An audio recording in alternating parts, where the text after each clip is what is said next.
Hello and welcome again to Conscious TV. I'm Iain McNay, and today our programme is another in the series on the Enneagram. And today we're going to look more closely at Type 7. And I have with me 3 Type 7s in the studio. On my right is Chris, and we have Daniel, and we have Nina. So we're going to start with you, Chris. How did you first get to hear about the Enneagram? I first got to hear about it through a friend who's very much into developmental work. He brought a book round to my house one day and said, "You've got to read this. This is you." And he was showing me the Type 8 at the time, and so I read a lot of the 8. I thought, yeah, that's definitely me, but some of that's not quite on the mark. And then when I nudged over and read the 7. And read the 7 in depth and understood the 7. I'm like, oh bloody hell, yeah, that's definitely me. That those traits, those ways of being. We should explain the Enneagram. Of course, there's 9 different types. Mm-hmm. In fact, why don't you just tell us briefly what the Enneagram is? The way I think of it and the way I describe it is that the Enneagram is a system for psychological and, if you like, spiritual growth. So it allows you to find I think of it as like a roadmap, a map to allow you to see aspects of yourself, your traits, the unconscious things that you do, your habits and your patterns that sort of play throughout all of your life that for the most part we are unconscious of. We don't really become that aware of them unless we have some sort of system to highlight them. And so I describe it as that, as a system of growth, so that it enables us to become more conscious of the things that we do, more aware of the self, what the self is, so that we can move along in a more harmonious, balanced way, dealing with life and the things that come up. That's the way I think of it. Okay, and when you first saw you were a number 7 or realised that, how did that impact you? How did you feel about that? Enlightened and psychotic at the same time. Yeah. Well, I thought it was when I first really got to understand that. Firstly, it made total sense with the traits of the 7, the way that I live my life, the way I think, the way I feel, the way I interact, and also the sort of more dysfunctional side, the things that I do when I'm stressed or where I lose energy and this sort of thing. It really highlighted that. Let's start with an example. When you say dysfunctional and lose energy, just give a practical example of that. Well, I'll tell you what, why don't we start on the good side first, eh? Because that's more fun. And that is also very typical of Type 7, isn't it? Exactly, yeah. We don't want to start on the negative side too soon. So the traits that, I can really relate to being a dominant 7 is that very optimistic, very high energy, always looking for new experiences, variety and joy and enjoyment and happiness and pleasures and opportunities. Exactly how you come across now. It's You're absolutely really living fantastic. Yeah, definitely the best place to be on the Enneagram, obviously.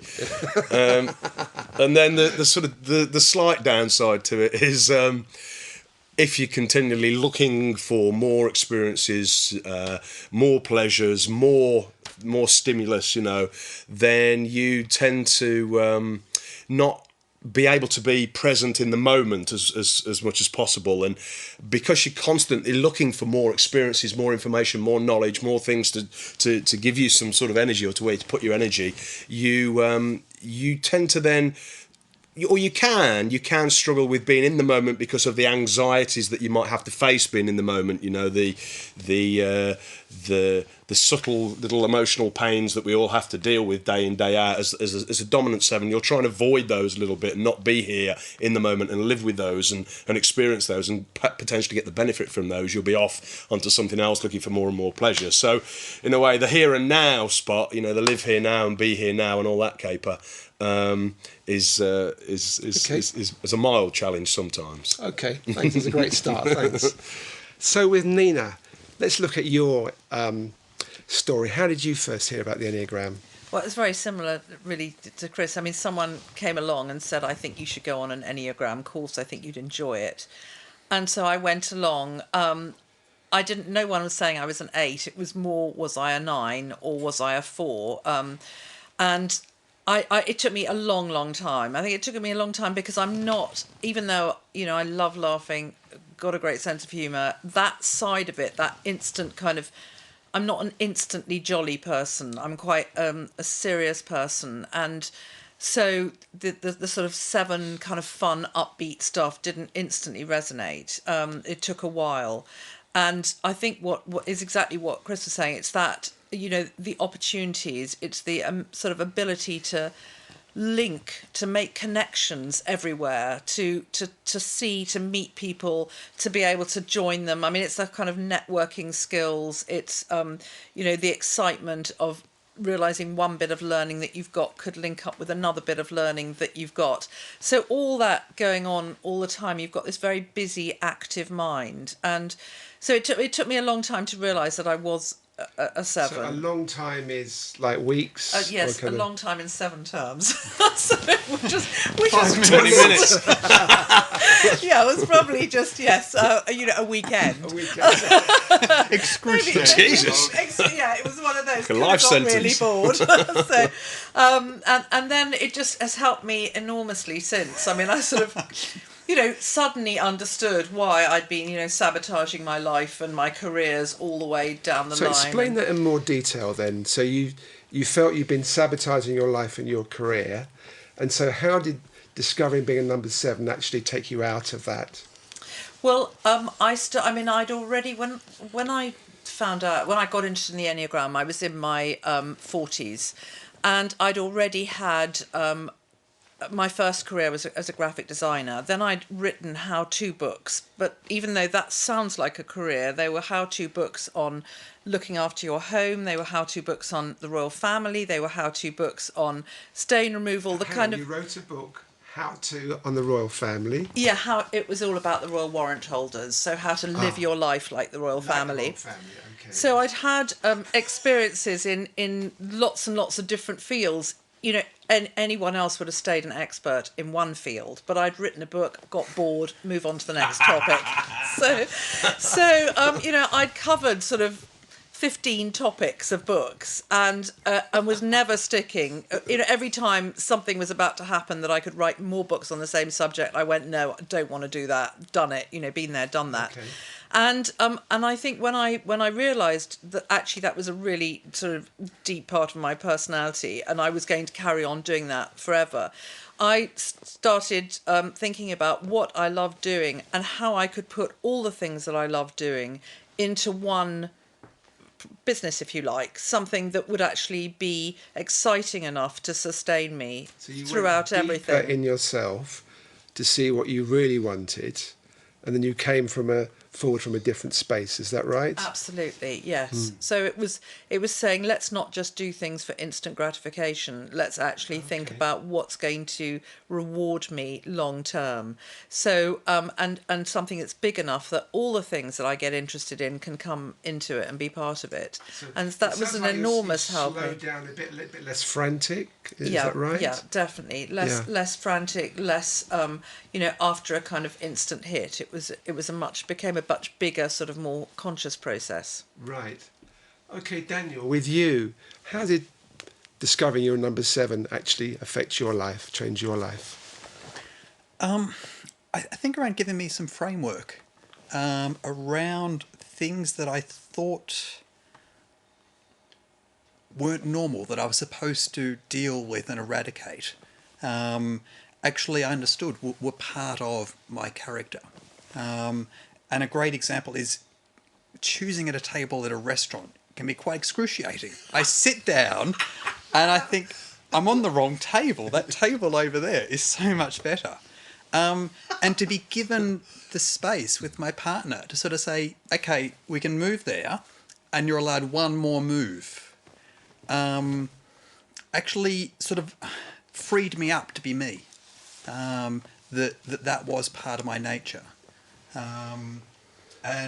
And really resonating with what Nina's saying career-wise, of thinking I was supposed to become a specialist in something, but actually finding I would do something once, I'd like to learn it, I'd like to do it a second time and be good at it, and after that I didn't need to do it again. I was ready for the next thing. This process of change, was it difficult for you? No, I don't think so. Okay, it's like a natural... Yeah. It was freeing up what was already there rather than trying to change into something. I think I'd been trying to change. This allowed me to be me. So there's sort of an excitement in that. See, it seems that both of you, in fact, all three of you, pretty quickly got real value, if you like, of finding you were type 7. Yeah. Yeah, It's I've just improved really your life. Sorry, just really enjoyed hearing about the table because my husband now says, you choose the table. He's just so used to me not liking several tables and having to try them all out. So, that's really... And the best is being able to share dessert, because I hate limiting myself to one dessert. So if I could share dessert with everyone else on the table, I'm done. Yeah, so your absolutely. dream is these restaurants you can find sometimes that give you like almost a compilation dessert. Yes. And it has like 8 desserts on the menu. You have a little bit of 8 all in one deal. Yeah. I love And that. 8 starters and 8 mains. Yes, absolutely. But you said like nature. You said it was something by my mind. Do you think it's nature, or do you think it's more learned traits from? I think it is nature, and my teaching of the Enneagram is also that it's nature. Yeah. I think unlike the Myers-Briggs, for example, where we can sort of change types, in my understanding, the Enneatype, we don't. Mm-hmm. That it's part of how we've dealt with our growth. And it's sort of the viewpoint we always have. But is that nature, or is that just the environmental nurture? Again, I think it's nature. Yeah. I think it's how we almost deal with the separation from the breast. I was sort of reading Sandra on the way here, Sandra Matry, and she describes it in that sense. Really? And because 7s, it's the painful quality of the 7 is always pursuing an experience we think we've had. Because I had that great dessert at one point in my life, and where will I find it again? Right. You want to better it somehow. Yeah. It's almost like it's out of control, isn't it? Yeah. It's like a greed, a gluttony. Yeah. Yeah. And that part of the life journey of the 7 is finding the nourishment that we had on the breast. Right. Because, I remember feeling really loved and warmed there, but where do we find that in life? Interesting. I just want to go back to a few basics for people that maybe are watching this, have never heard of the Enneagram before, and are just wondering whether a number 7 or not, a type 7 or not. I got pulled up once before saying number, it's type, isn't it? Yeah. And we should just explain that even if you're a type 7, you would still have parts of the other type in you. It's not as if you're just that type, but you are mainly that type. Yeah. And some of the things I wrote down, my notes from books I was looking at for my research, was basically type 7s enjoy life, they're uninhibited, they're optimistic, they're busy and energetic, and you all three display that quality. You take risks. I guess coming on this program is a risk to some degree. You like to keep moving, you're easily bored, you've all pretty much covered that. You like yourselves. Do you like yourselves? I love myself. Dan, you're not quite so sure about that one. Yeah, because again, I think it's this green grass syndrome for me of, but it would be better to have that quality. So it's that sense of, dark hair. I think I'd like lighter hair. Lighter hair seems like more fun. You like yourself, but yourself can always be better. Yeah, I don't know about liking yourself. I love talking about myself. Oh, yeah. Yeah. Centre of attention, thank you. Yeah. Camera back to me. Exactly. I don't know that necessarily means I like myself. I like hearing myself think and talk. It's like my husband's a type 9. The radio's always on in his world because he doesn't want to think. Doesn't want to hear himself think. I never have the radio on. It's always so I can enjoy my thoughts. So I enjoy bits about me, but I don't know that I necessarily like them. Okay. If that makes any sense. Okay. Yeah. Just going down my list to try and cover as much as we can of what a type 7 is like. Signs. They're idealistic and want to contribute to the world. Yeah. Is that something you connect with? Yes. You love excitement and travel. There's not enough time to do all I want. You very much covered that. Like being outspoken and outrageous. Is that something? Oh, no. Definitely. So how would you be outspoken and outrageous as a type 7?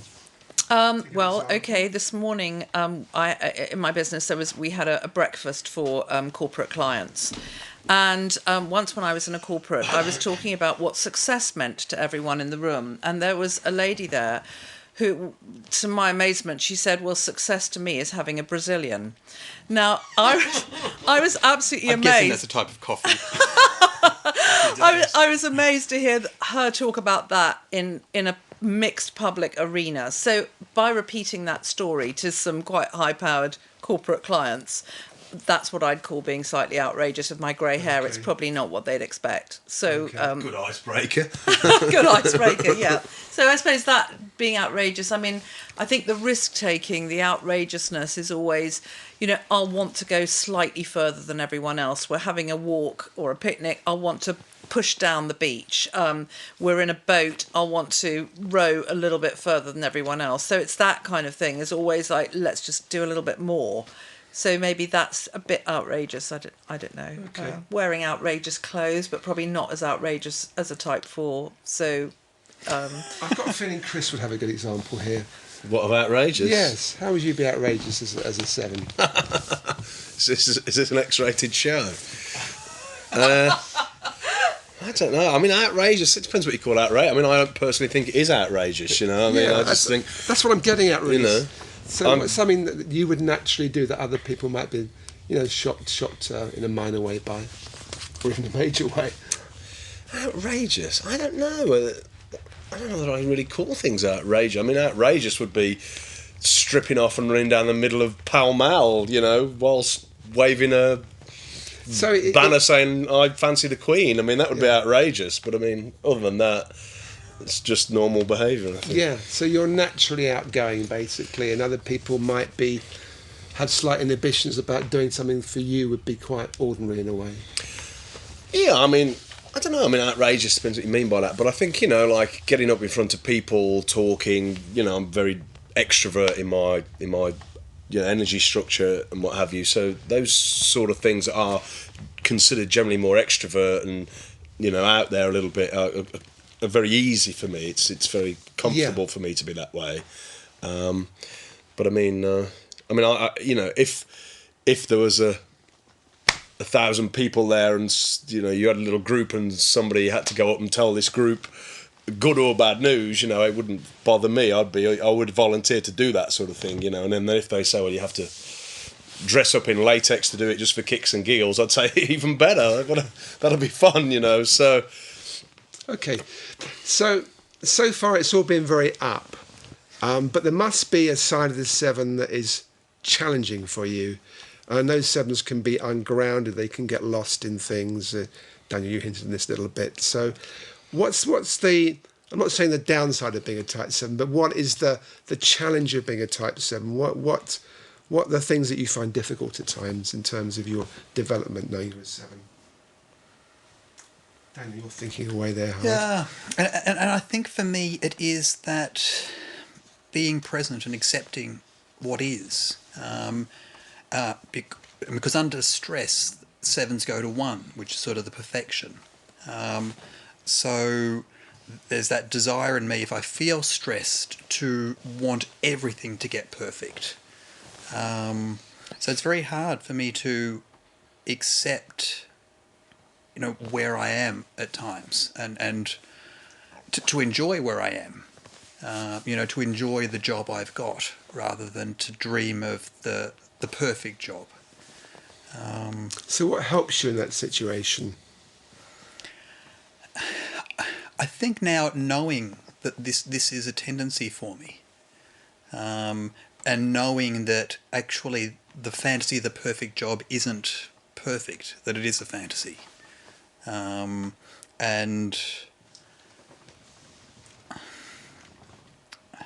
I guess increasingly letting my energy come down to sort of, remembering to breathe almost, and to experience what is going on around me, and detach from the story of what might be.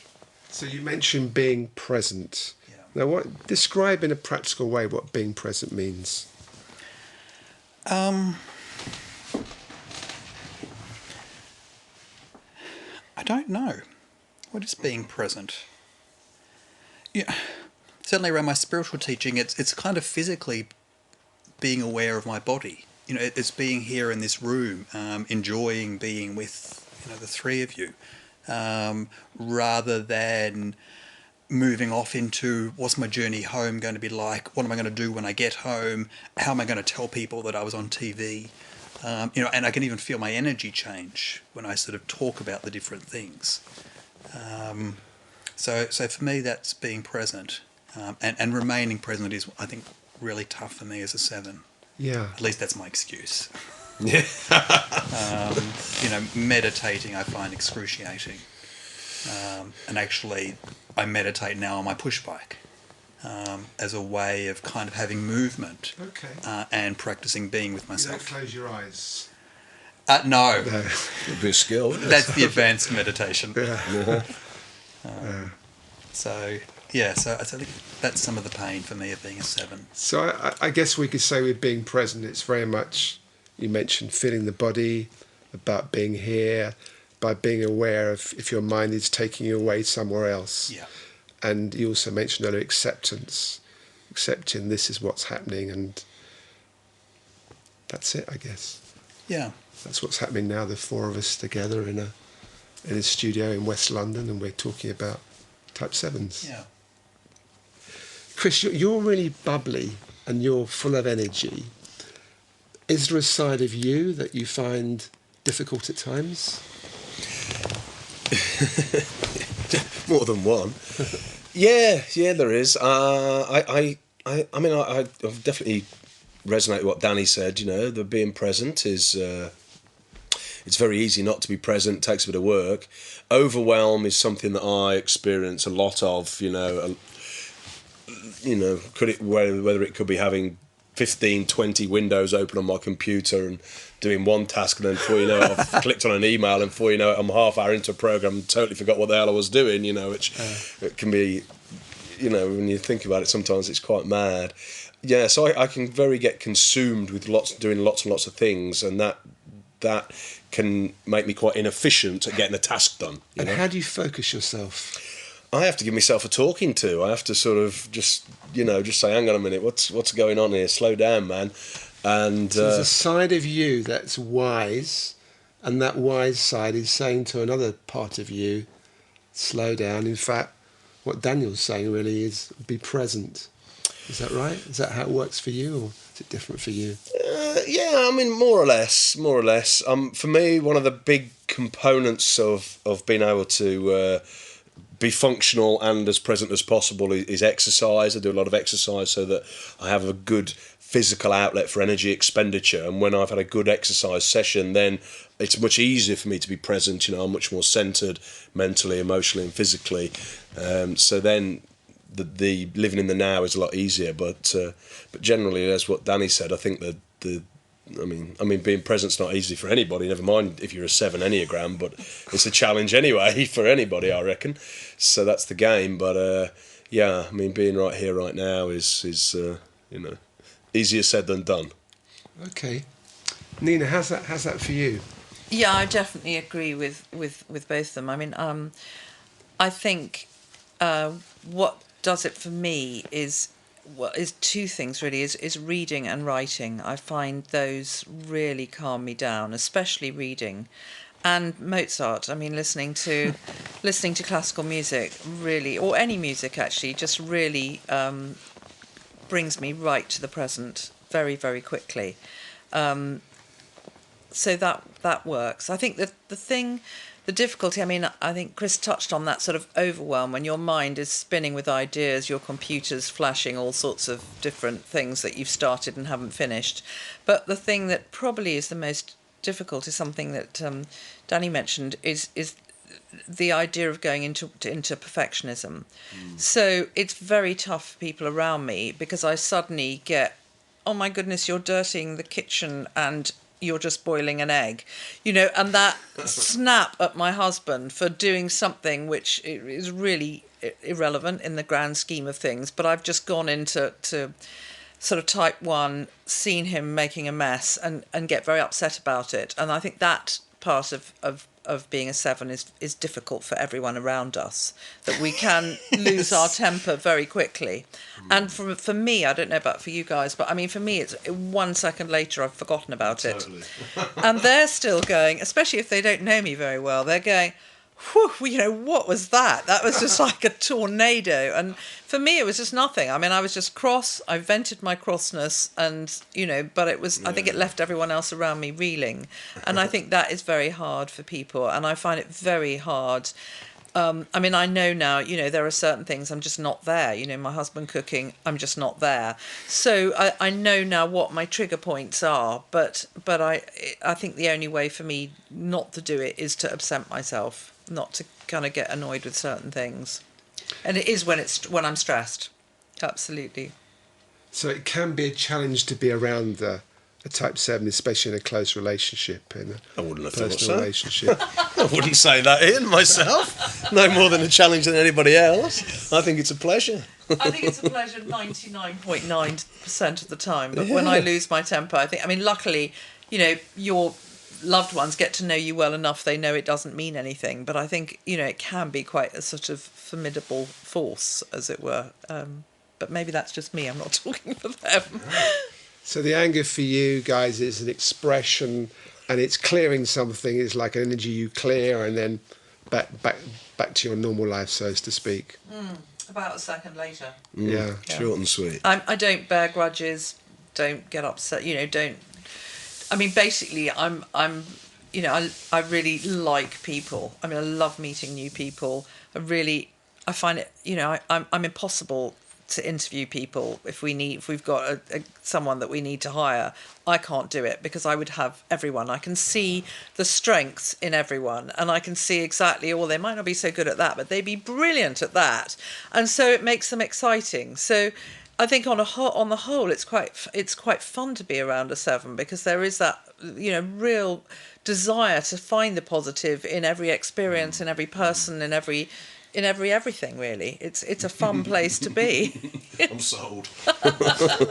You all do a great PR job for being a type 7, I have to say. Yes. So one of the things about the Enneagram that I know for myself has been very useful, I discovered my type, was not only did I learn that there was a lot of other people on the planet that function very much the same way as myself, but also there was a potential of my type, insofar as I didn't have to be stuck in certain behavioural patterns. There was a higher way of being myself, if you like. And I wondered how, let me start with you, Nina, how that's affected you, that seeing that potential and moving towards and living that potential of the type 7.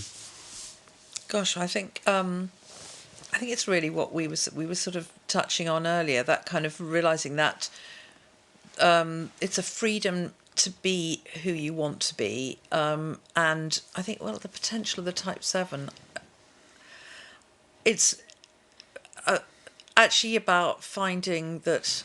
I don't know. I think we should go to Danny on this one. I hate to take the limelight off Chris.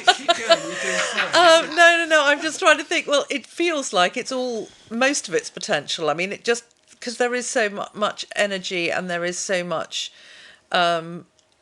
desire to do lots of good things, I think, and ways of helping people, ways of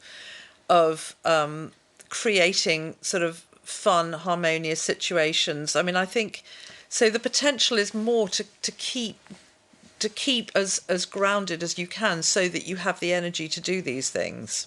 You see, what I'm trying to get at, and maybe this doesn't apply to you guys. When I was doing my research earlier, one of the things I wrote down about the potential for the type 7 was to move forward.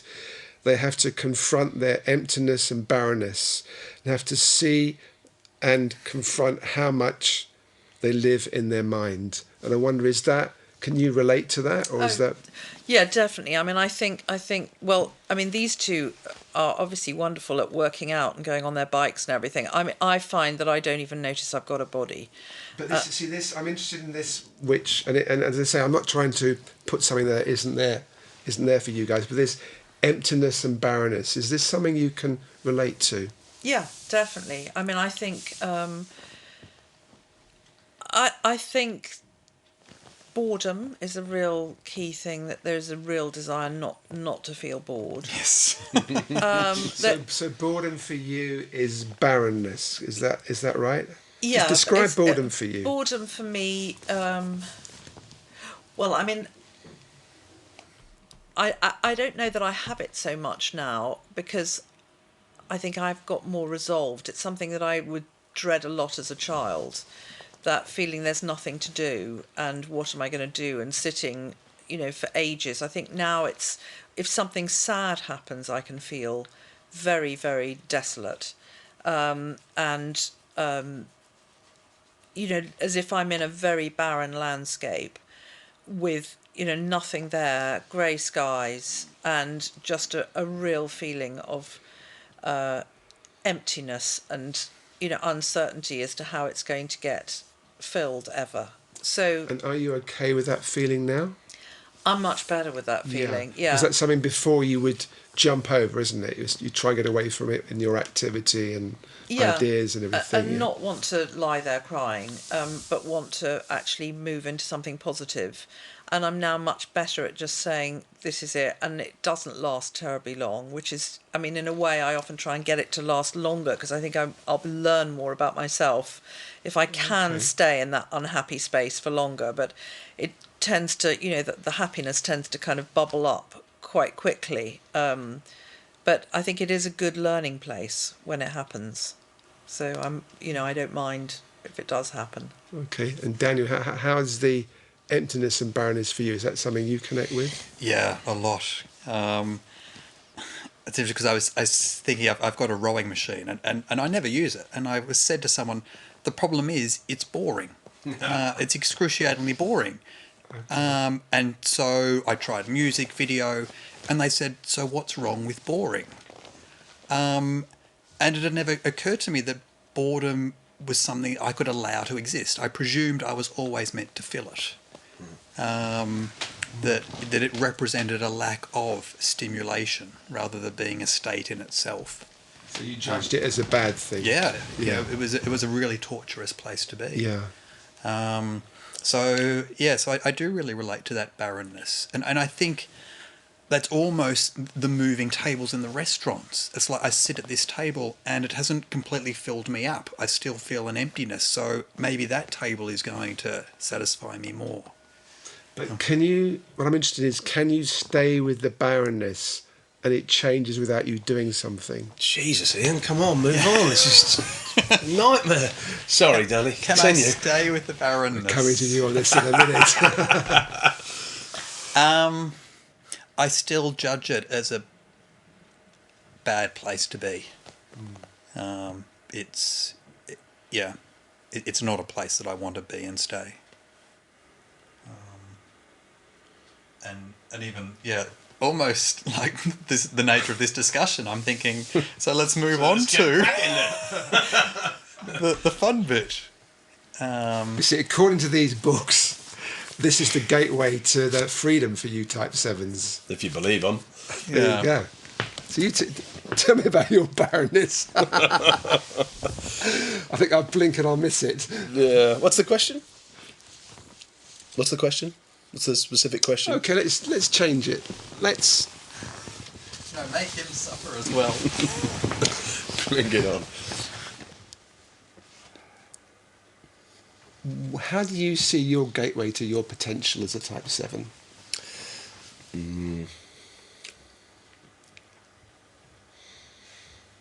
I think inevitably the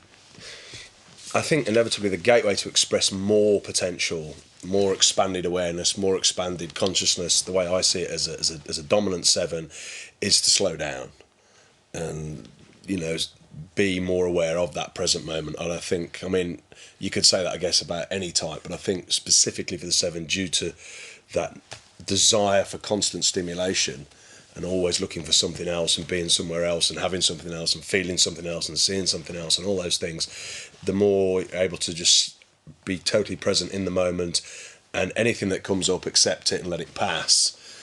Whatever comes up, experience it with non-judgment and non-attachment, then inevitably that is the gateway for the way I view it to expanded awareness, expanded consciousness.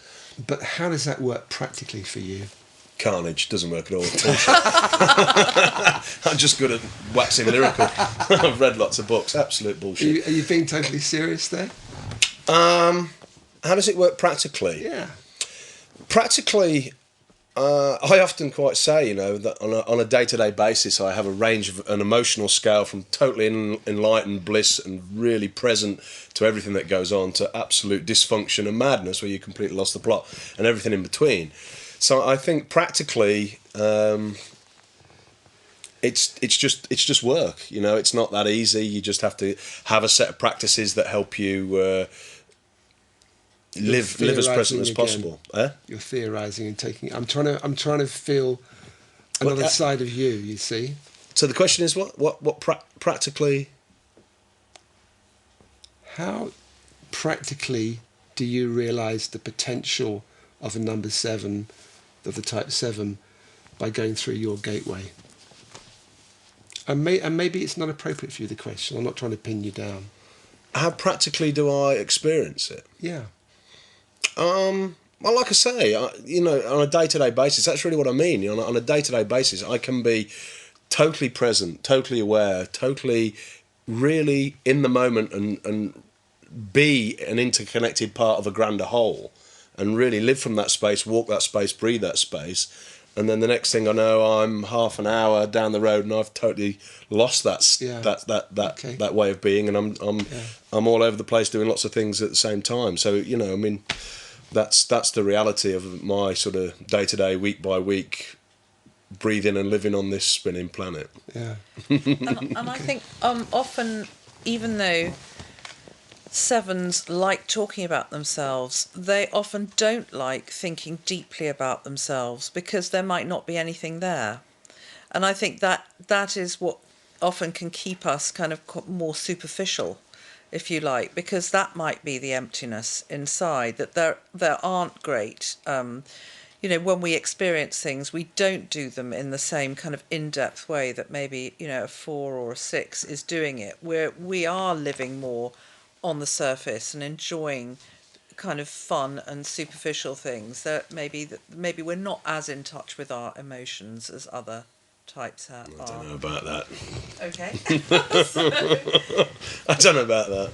I mean, the superficialness compared to other types, yeah, but as far as in touch with the emotions, I don't know about that. No, but the superficialness that if you start digging deep, if someone does start really asking us about the dark side, it's hard for us to actually talk about it because we're not quite sure we understand it, because we don't really like going there. Like, why would you, sort of thing? Why would you? Yes. So I think that's the maybe the why you're having difficulty with the questions, because it's something that we find difficult to express ourselves.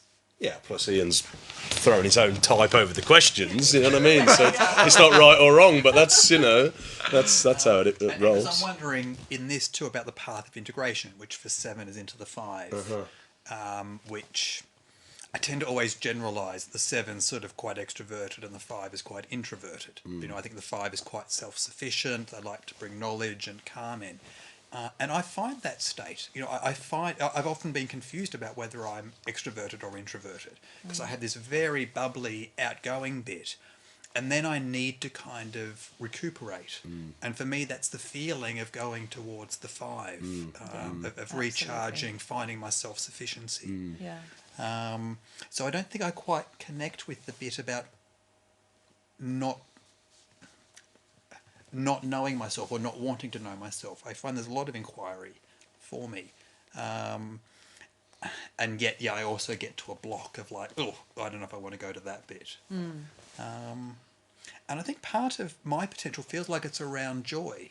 It's how I take the fun of being the 7, but to really experience as joy rather than just stimulation. Because it feels like, there's a lot of fun to be had as a 7. But to truly allow that fun rather than looking for the next fun.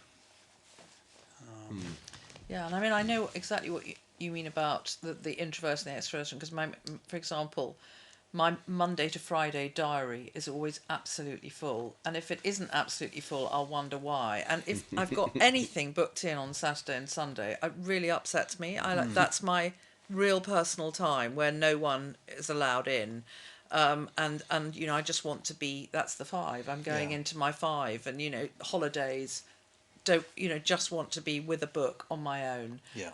Reading quietly or listening to music or something on my own. So it is definitely that kind of, there's the public bit, which everyone's allowed a part of. And then there's the very private bit, which is just really for me. Okay. Yeah. So I feel it's coming out now. Maybe that the phrases I use weren't the most helpful phrases, but you all have. Chris will come back in a minute. But you guys, you have a quiet side, which is a kind of a recharge side. Is that right? As you say, a reflective side, and it's helping to balance all this activity, going, doing. And sometimes for me that transition can be quite rapid, and it's taken me a little while to realise the world can't always read that. It's like, loving the attention. Hey, leave me alone. And that people get jarred by, for me, that quite quick movement. I don't know how rapidly you feel it. Oh yeah, instantly, yes, yeah. And I don't like talking on the phone, even at weekends. Yeah. Just really don't want to pick up the phone. Oh my God, yes. Because everyone says, why don't you answer the phone? I'm having me time. Yes, exactly. So there's this very, very selfish side that you just absolutely have to regroup. Chris is looking... Are you... Any of this resonate? No. Yeah, absolutely. Yeah, I know what you mean. Yeah. You say you know what you mean. It doesn't sound like it's your. But does it resonate? Yeah, I definitely like those quiet times. Those times where it actually feels nice to just be on your own, recharge. I know what you mean about the phone. Quite often I won't even bother with it, picking it up or whatever. But those. Reflective times and meditative times are very, very useful. Very, very. I find energy balancing. So I know what you mean. And I think it's not even reflective or meditative for me. I think it's just going to have to be on my own, and yet there is a real dread about it. Before going into the weekend, the thought that I've got a blank diary is very, very scary, because what if I get bored? So, there's that whole sort of, I am dreading this, and yet the moment it happens, I just think how wonderful that I have this time to myself. Yeah. But it is, it's definitely not easy to want it. It takes courage to allow this time, because I think you're right. In our modern life, you have to really put in your diary kind of a line through a day or something, but otherwise it does get filled up. Yeah, and there is a fear that I'm going to be on my own and lonely and unhappy, and I don't want that to happen. So somewhere you still have a program in there that says, Daniel's nodding as well, that if you're on your own, it could be you're lonely and unhappy. Yeah. And I think that's the barrenness that you were referring to in your question. Yes. Yeah. You guys seem pretty well balanced, I have to say. Oh, thank you. It's the power of the 7. So I think we should explain a little bit about the other influences. You mentioned the 5. Now, as I understand it, the major influences on a type 7 would be the adjoining types, which are 6, which is more a fear-based personality, and the 8, which is more domineering, shall we say, like bossy personality.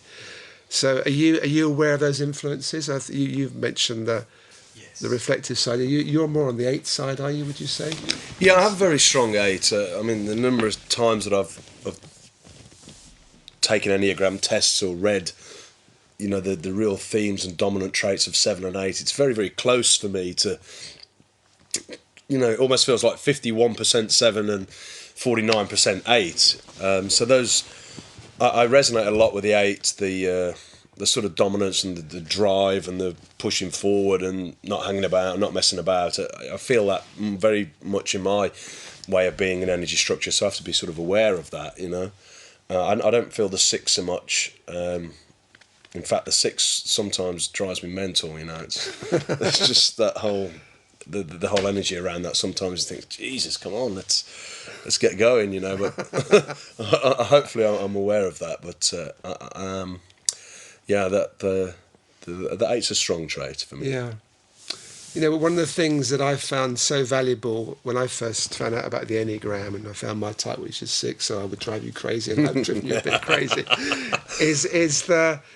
it's not so much learning about myself, that's been very valuable, but also learning about other people, because it's so helpful in relationships with other people. And I've said this before on these programs, if I have a problem with a person, I try and work out what type I think they are. And I might get it wrong, but it doesn't matter, because it can still help in my relationship with them, because I'm thinking, well, I'm now putting my head in their head, or my heart in their heart, and finding out, well, why are they the way they are? And I think that's a fantastic thing from the Enneagram. I don't know whether you've found a value as well in understanding other people's types. I do a lot. I'm in business with 3 others, and I think we've got a 4, an 8 and a 6. And I think it's really helpful seeing the energy as we work together. That, you know, I think the 6 is quite risk adverse and quite conservative, and it's easy to dismiss that until sort of really allow the understanding of the fear basis. Whereas the 8's kind of quite action based. So can we keep moving? Can we keep moving? And then the 4 sort of more emotion based. So I think it's a really powerful framework for observing people. And certainly I think my superego is quite caught up in right and wrong. So what's the superego? It's sort of the inner critic, and I think 7s have quite a strong inner critic. Get this clear. So when you say inner critic, what you mean is I'm not sitting the right way. Explain. So it's an internal voice criticising yourself. Yeah, it's a constant judging of this is wrong, this is right. That answer was wrong. That Nina's answer was better than my answer. So that constant dialogue. Well, that's more going towards the 1, is it? The dysfunctional I was just going to say, style. I would feel that when I'm stressed, but not otherwise. But let's just stay on that for people that don't know what the superego is. That's maybe very helpful. You know, I actually do know. I'm just asking you the questions just to bring it out. So because my superego is already saying, "Oh no, so I've said the wrong thing," because Nina doesn't have such a strong superego. So we all have this internal critic we picked up from our parents and our. Basically, when we were very young. Yeah, and society. Yes. Society's rules, our parents' rules. And we've learnt to criticise ourselves, which isn't actually very helpful. No, it was really helpful when we were little. Yes. You know, we needed that it's wrong to jump on the road, it's wrong to play with matches. In adulthood, we have a more innate sense of what's appropriate. Yeah. But yeah, certainly I've still got this constant voice. Evaluating. I wonder if Chris has.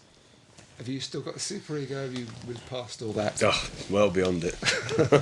No, I can resonate with that a lot. That critic, that inner critic. You know, is there a better way to do it? Should I do it this way? Blah blah blah blah blah blah blah. I can resonate with that a lot. I have to sort of, as much as possible, aim to. You know, just let that be sort of thing and move beyond that. But it's definitely... So you put it to one side, you let it keep chattering away, but don't give it any kind of attention, any notice. Is that right? I wouldn't say I let it keep chatting away. I just sort of aim to just acknowledge it and then just let it go. Okay. You know, I don't want to particularly hold on to it like any of those good or bad traits for that matter. But I can. You know, it definitely resonates, that little. And sometimes it's very annoying. You know, it really is. It just under stress situations, I think, can really amplify the stress. But so, as I say, sometimes it's easier to just let that go and observe it and perhaps, you know, acknowledge it easier than others. You know. Okay, I'm looking at the clock there. We have about sort of 3 or 4 minutes left. Champagne then. So that's a good trait, isn't it, for a type 7? They like their champagne. I love it. They like their high living. A bit of generalisation here, maybe. I don't really drink very much, and I personally don't like champagne, but I don't. Do you like other fine things though? Do you? I love eating. Oh, You yeah, like we haven't fried touched food? on the gluttony. Yeah, we certainly. Yeah, we should. Because the sin of the 7 is gluttony. Okay. And yesterday's chocolate cake really attested to that. So I think, I think that's part of, this constant feeding of desires, new experiences, new excitements, Yes. food, And that's one of the dangers of being a type 7, that you get indigestion. too much food, too much alcohol, Yeah. too much sex, too much of everything, really. Yeah. But it seems that you guys are all pretty much on your journey to at least recognise that and move beyond the too much excess anyway. Yes. And enjoy what excess you have anyway. Yeah. Okay, I'm just going to do a little plug for some of the books that I found very helpful on the Enneagram. If you haven't heard of the Enneagram before and want to know more about it, the Enneagram Made Easy is a very basic one, but I still get a lot from this. I find that it's some cartoons in there, some basic questions, and it's, for a starting point, it's great. And there's 2 books by Sandra Maitre, which are very good. They're more advanced, if you like, than the Made Easy. It's the Enneagram of Passions and Virtues and the Spiritual Dimension of the Enneagram. I found both of these very good. And quite an advanced one is Facets of Unity by A.H. Almaas. There are many different types of books on the Enneagram, but I would really urge you, if you are interested, to start a journey somewhere and get one of these books. So I'm going to thank you all for coming in to Unconscious TV and being very forthright and being very much your type, which is brilliant. That's what I was trying to get out of you, to be yourself. You've all done that in your own unique way. And so thank you. Thanks, Ian. And thanks everyone for watching Conscious TV. We've made now 3 programmes in the Enneagram series on different types, and we shall complete the set and do the other 6. And we hope to see you again soon. Goodbye.